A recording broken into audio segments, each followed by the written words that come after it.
Gue punya pertanyaan buat kalian semua. Apa sih yang bikin seorang Deddy Mulyadi bisa jadi harapan satu Indonesia dari Sabang sampai Merauke jadi presiden di tahun 2029? Bayangin, bukan cuma sebagian kecil rakyat, tapi seluruh Indonesia katanya bersatu mendukung dia. Ini serius banget guys.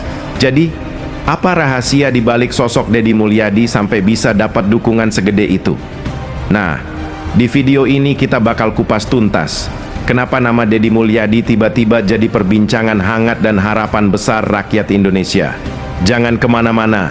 Jadi gini, kalau kita lihat rekam jejak Deddy Mulyadi, ada satu hal yang nggak bisa dipungkiri. Dia konsisten turun langsung ke lapangan. Bukan cuma pencitraan, tapi benar-benar hadir di tengah masyarakat. Dari bantu orang tua jompo, dengerin keluhan petani, sampai duduk bareng rakyat kecil tanpa jarak. Yang bikin beda, dia nggak sok formal.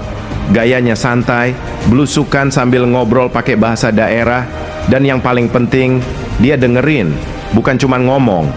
Banyak video yang viral saat dia bantu warga yang terpinggirkan, tapi yang bikin publik makin respect itu bukan karena viralnya, tapi karena ketulusannya terasa. Orang-orang bisa bedain mana pemimpin yang cari panggung dan mana yang memang jalan karena hati. Belum lagi soal budaya. Deddy Mulyadi itu dikenal sebagai tokoh yang peduli banget sama kearifan lokal. Di saat banyak pejabat sibuk ngomong soal globalisasi, dia tetap angkat budaya daerah sebagai kekuatan bangsa. Dan sekarang, wajar kalau muncul harapan. Gimana kalau orang seperti ini yang mimpin Indonesia di tahun 2029?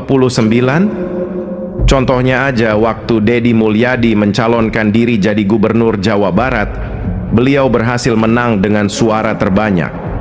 Kemenangan itu bukan cuma soal angka, tapi bukti nyata bahwa rakyat Jawa Barat percaya penuh sama gaya kepemimpinannya. Dan kepercayaan itu bukan datang tiba-tiba. Sejak menjabat sebagai Bupati Purwakarta, Deddy Mulyadi udah dikenal sebagai pemimpin yang rajin belusukan. Bukan hanya fokus di daerahnya sendiri, tapi rutin keliling, nyapa warga dari berbagai kabupaten di Jawa Barat.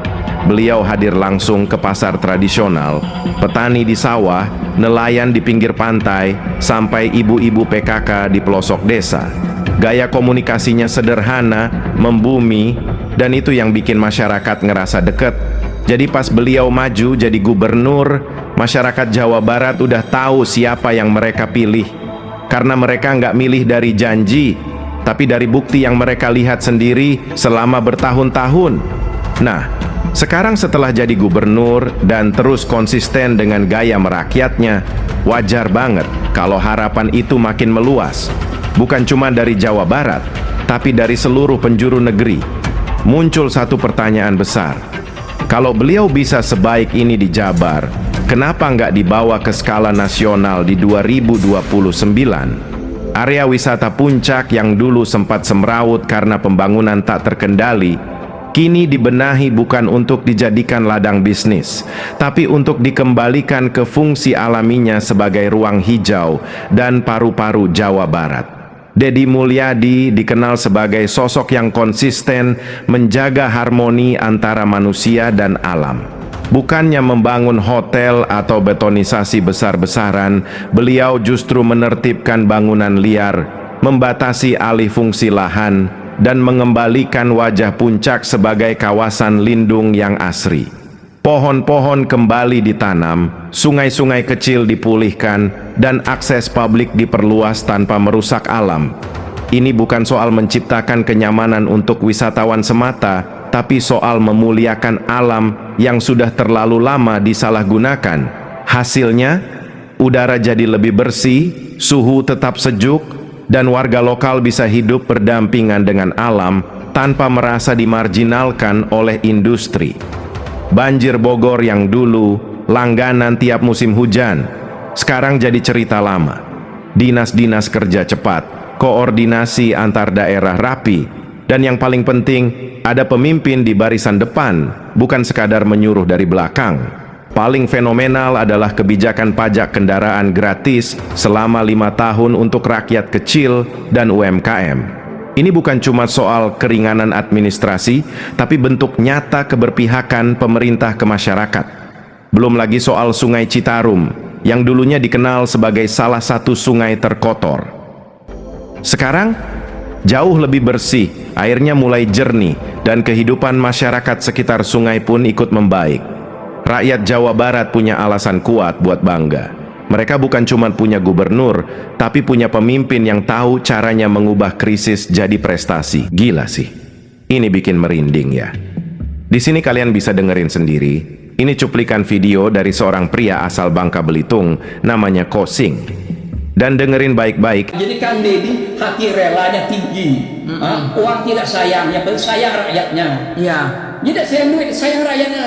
Iya. Itu kalau orang pikir, kalau Pak Jokowi mana pernah dia ketemu kasihkan 3 juta, 6 juta, berapa juta, segental diberi. Jadi termasuk susah nyari uncap KDM orang. Itu makanya utusan Tuhan aja main-main itu.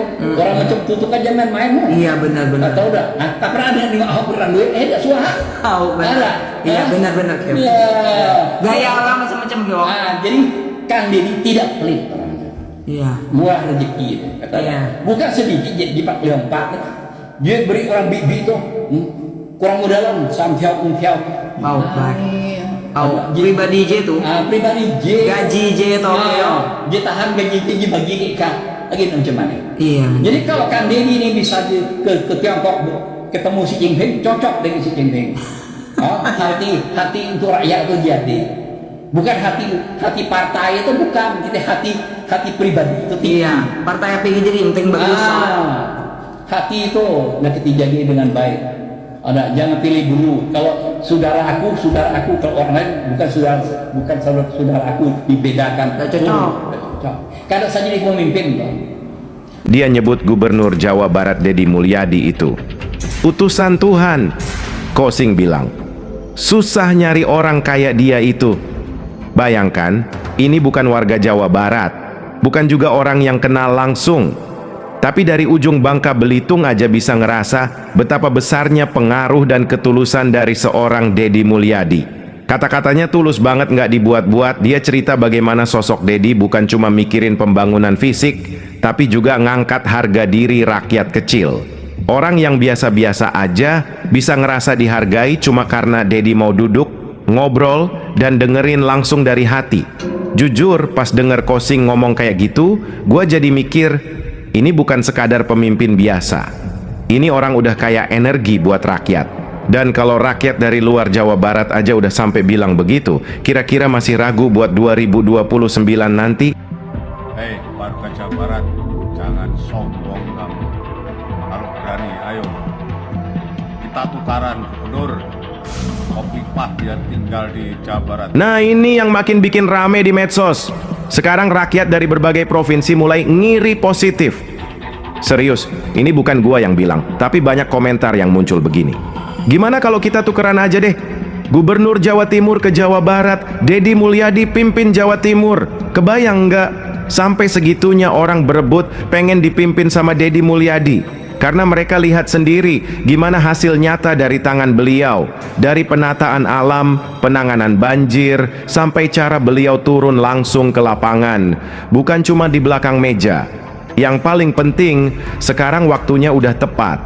Harapan rakyat makin besar supaya Indonesia ke depan nggak salah pilih pemimpin.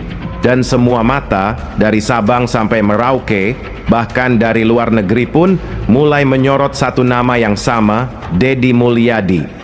Dan jujur ya, sebagai orang Jawa Barat kita boleh bangga. Karena sekarang kita punya sosok pemimpin yang bukan cuma disayang rakyatnya sendiri, tapi juga dihormati dan diharapkan oleh rakyat provinsi lain. Beliau bukan hanya gubernur, tapi simbol harapan baru. Harapan buat Indonesia yang lebih adil, lebih membumi, dan lebih manusiawi. Jadi, setelah ngeliat semua fakta, curhatan rakyat, dan aksi nyata yang udah dilakukan Deddy Mulyadi, pertanyaannya sekarang, apa kita masih mau nyari pemimpin yang cuma jago pidato, tapi nggak turun ke rakyat? Karena jujur, sosok kayak Deddy Mulyadi itu langka banget. Bukan cuma kerja nyata, tapi juga dekat dengan rakyat tanpa pencitraan. Indonesia butuh pemimpin yang bukan sekadar pintar, tapi juga punya hati dan keberanian buat berpihak ke wong cilik. Sekarang semuanya balik ke kita, rakyat. Kita yang tentukan masa depan bangsa ini. Jadi, jangan salah pilih lagi. Oke, itu aja dulu reaksi gua kali ini. Kalau kalian punya pendapat sendiri, langsung tulis di kolom komentar ya. Setuju nggak kalau Deddy Mulyadi maju jadi presiden di tahun yang akan datang? Jangan lupa like, share, dan subscribe, biar kalian nggak ketinggalan pembahasan seru lainnya. Sampai jumpa di video berikutnya.